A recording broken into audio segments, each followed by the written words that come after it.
everyone, it's Ingrid, and today I am going to be sharing my all-time favorite pasta dish with you guys, and I'm really excited about this because pasta in general just makes me really excited, and I make a lot of pasta, but this recipe is definitely my fave for sure.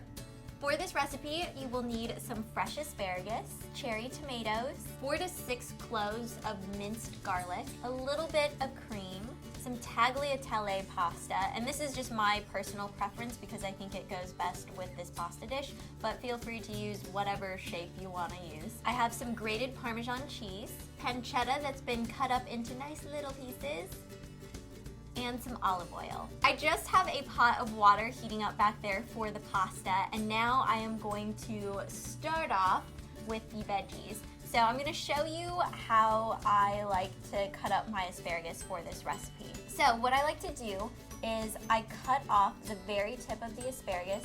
I set the ends aside because I'm gonna keep those whole. Then you have the remainder of the stalk here, and all you're gonna do is come in and just start cutting it into little pieces. Again, the tip, there we go,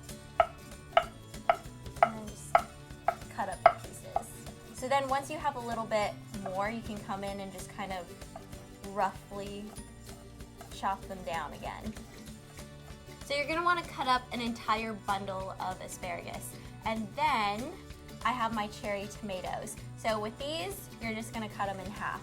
And I just go directly down the middle.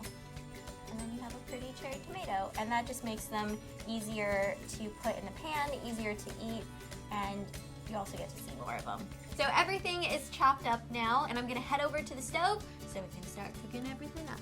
All right, so let's get everything started. I am going to begin with some olive oil, and I'm just gonna drizzle a little bit in the pan.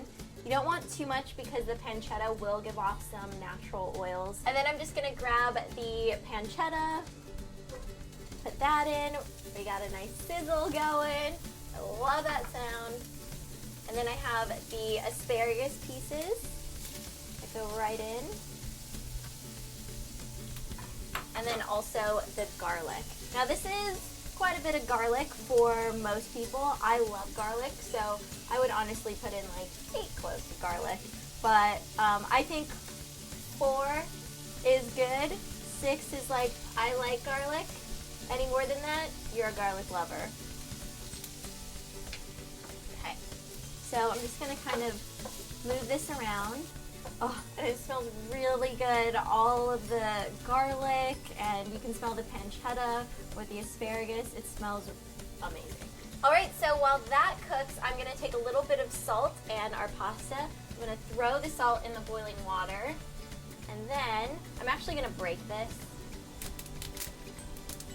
Ugh, I don't have the muscles to do. Oh, I do. There we go. Okay, so drop that in. So let's actually push that guy down. Get in there, little noodle. Now I'm gonna set a timer for my pasta because if I don't, it's something that I always forget about and my pasta ends up overcooking. So I'm gonna set it for 7 minutes, even though you usually cook for 8 minutes, but I like to be a little bit early so I can stay on top of things. So remember those asparagus tips we cut? We are gonna throw them in now along with the pasta, and this is a great way to cook your asparagus without having to use another pot. So we're basically just kind of steaming them along with the pasta, so they just get dumped in like this during the last 2 to 3 minutes of the pasta cooking time. Since this is almost finished, I'm gonna take my cherry tomatoes now and add this in. And I like to add the cherry tomatoes in towards the end because I don't want them to be mushy. I just want them to be tender. And if you put them in first thing with the pancetta and asparagus, they just kind of wilt and get all like bleh, and they end up disappearing in the pasta, which we don't want. So give that a little shuffle. And I love the colors in this dish. I am definitely a visual person when I eat, so things like this, when they're really colorful, it's awesome. So the tomatoes look pretty done to me. It really doesn't take any time because, again, you don't want them to be mushy. You just kind of want to keep them through. So I'm going to turn off the heat here, let that sit, and we just have a few more minutes on the pasta. So once that's finished, I get to put everything together. Yeah! Awkward dancing by Ingrid. All right, the pasta is done, so it's time to strain it. I have my pasta that's been drained right here, and you can see the asparagus in it. And then I'm gonna take everything that we sauteed earlier, and gotta use my muscles to do this, because frying pans, some of them are really heavy.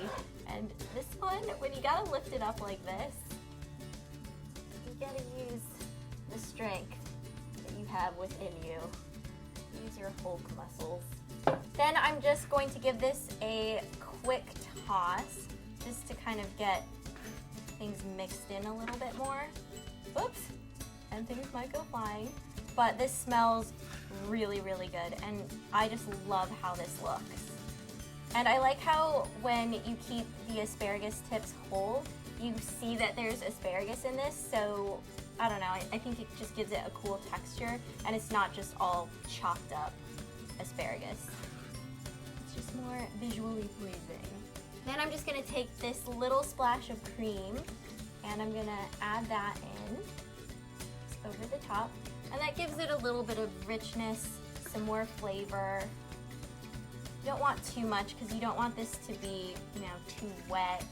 You don't want it to be too heavy, because this is a more indulgent recipe, but I'd still say it's on the lighter side of the indulgent spectrum, because everything is balanced out by like the fresh tomatoes and the asparagus. So it's not, this super heavy casserole or anything. And then I'm just going to take some Parmesan cheese and mix that in too. This adds that nice like buttery, nutty flavor. Mix that in a little bit.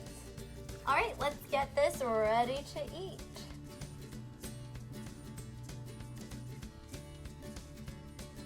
So I love this recipe because you can make it for a group of friends and everyone's going to love it, but you can also make a lot for yourself and save it as leftovers, which is what I do, and it tastes awesome the next day too. I'm just gonna finish it all off with some freshly ground black pepper, which is always just a nice touch, and then a little bit of extra Parmesan cheese, because why not? I love cheese. So this is it, my all-time favorite pasta dish. And I hope if you guys try this out, you love it just as much as I do, because it's pretty awesome if you ask me. So that is gonna be it for this episode of Ingrid Dishes. If you would like to see past episodes and recipes, be sure you subscribe to Pop Sugar Girls Guide so you can see all of my future recipes that are coming up just for you very soon. I'll see you guys next time. Bye!